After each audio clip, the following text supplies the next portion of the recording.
What happens when raw, thunderous power meets lightning-fast destruction? When two of boxing's most feared predators, born from different eras, collide in a storm that was never meant to happen.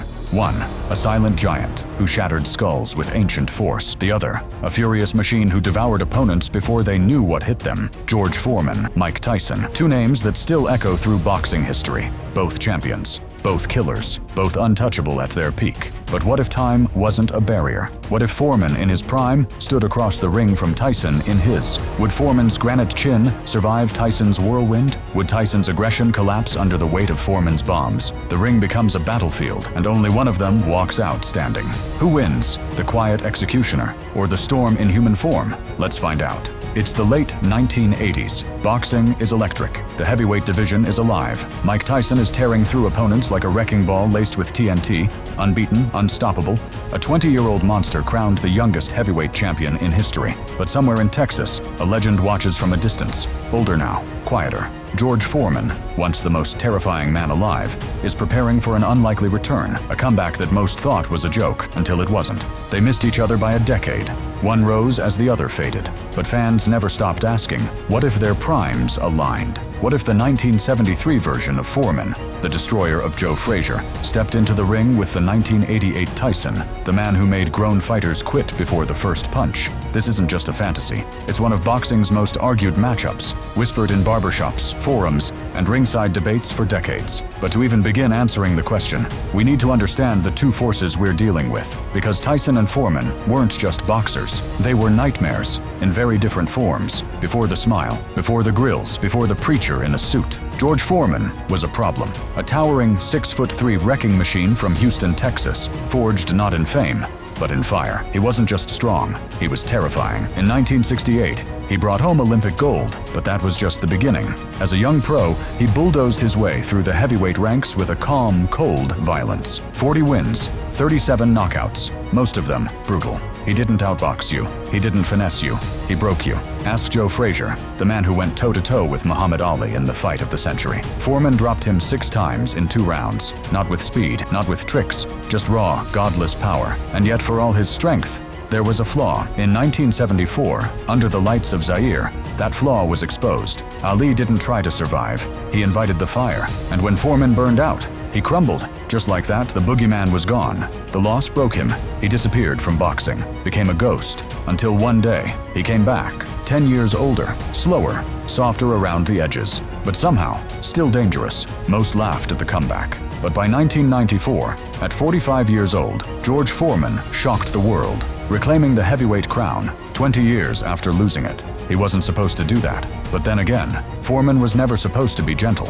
Underneath the preacher's smile was still the man who once struck fear with every step, still the man who could end a career with one punch. But in the opposite corner was a very different kind of danger. Fourth, who was Mike Tyson? 5:30-8. Mike Tyson wasn't just fast. He wasn't just powerful. He was inevitable. From the moment he stepped into the ring as a teenager, he carried a darkness, something wild, something you couldn't train, raised in the roughest corners of Brooklyn, sharpened by loss, shaped by Cus D'Amato, the legendary trainer who believed Tyson wasn't just a fighter, he was a future god of war. And for a while, that's exactly what he was. In 1986, at just 20 years old, Tyson became the youngest heavyweight champion in history. And it wasn't even close. His style? Peekaboo defense. Constant motion, explosive bursts. His head moved like a piston.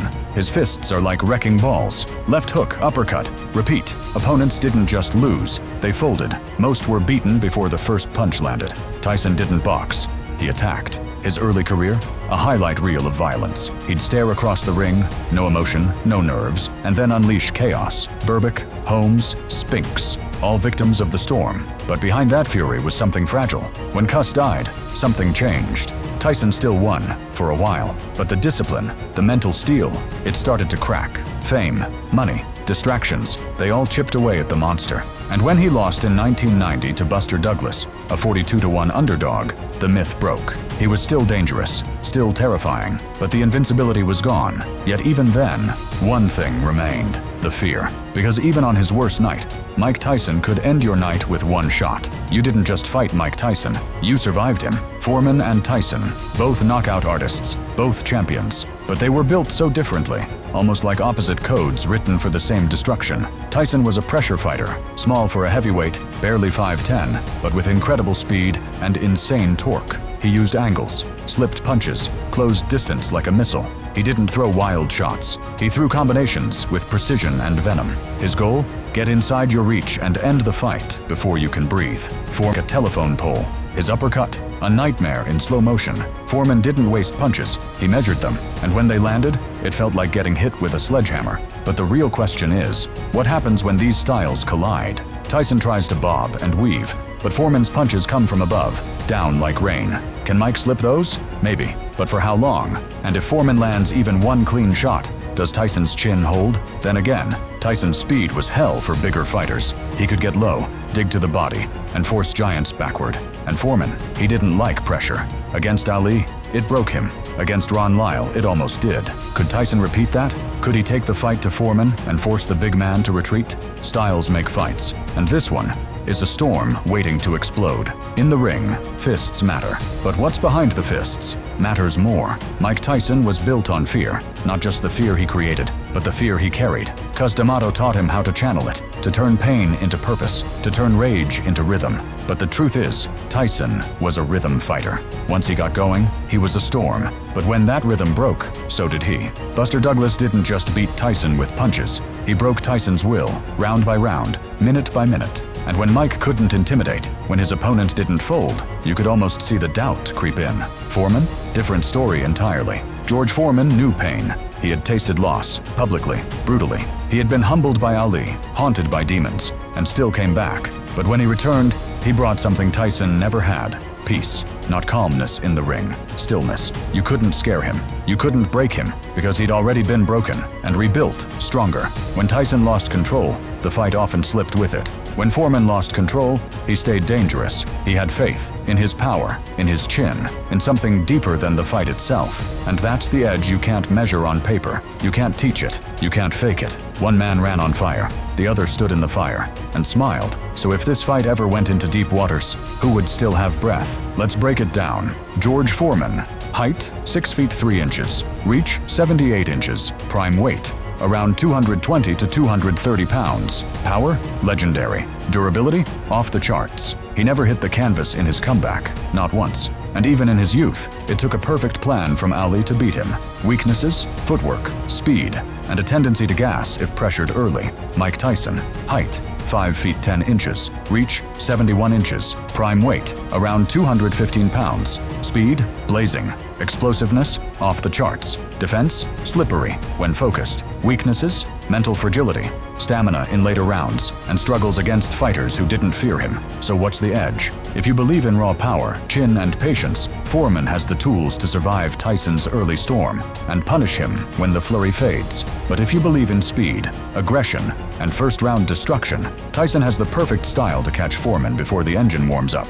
It's the classic question: can the young lion take down the old bull before the bull charges through? So, who wins? Mike Tyson, a freak of nature, explosive, unpredictable, violent in the most beautiful way. At his best, he overwhelmed giants. He didn't need rounds, he needed seconds. And George Foreman, a walking tank. He didn't chase you, he let you come, and then crushed you. So how would it play out? If Tyson exploded out of the gate, like he always did, there's a chance he could shock Foreman early, get under the jab, land those devastating body shots, make Foreman back up, something very few ever did. But there's a problem. Tyson wasn't at his best in close against strong clinchers.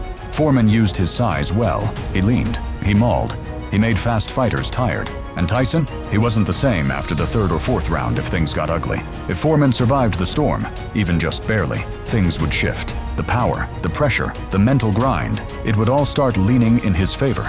We've seen Tyson lose when he couldn't break his opponent's spirit. We've never seen Foreman lose because someone outmuscled him. Tyson's best shot? A clean, early combination. Before Foreman sets his feet, a knockout in the first 2 rounds. Maybe 3. But if it goes beyond that, every second becomes George's world. His chin held up against Ron Lyle, against Holyfield, against punchers with serious heat. And if Tyson slowed, if the fear faded, if doubt crept in, Foreman would still be there. And he wouldn't just beat you, he'd break you. So, here's the truth. If they fought 10 times, Tyson might catch him once or twice. But over time, with styles, with mindset, with durability. George Foreman wins, not because he was faster, not because he was flashier, but because he was built for pain. And Tyson wasn't built for war. Still, boxing is unpredictable. And a Tyson uppercut, that's not a punch. That's a coin toss with your life on the line. Two legends, two eras, two storms, with no peace between them.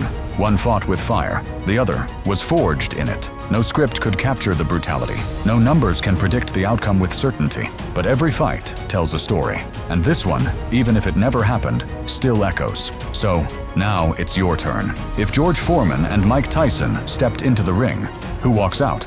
Power or speed? Composure or chaos? Who wins? Comment below.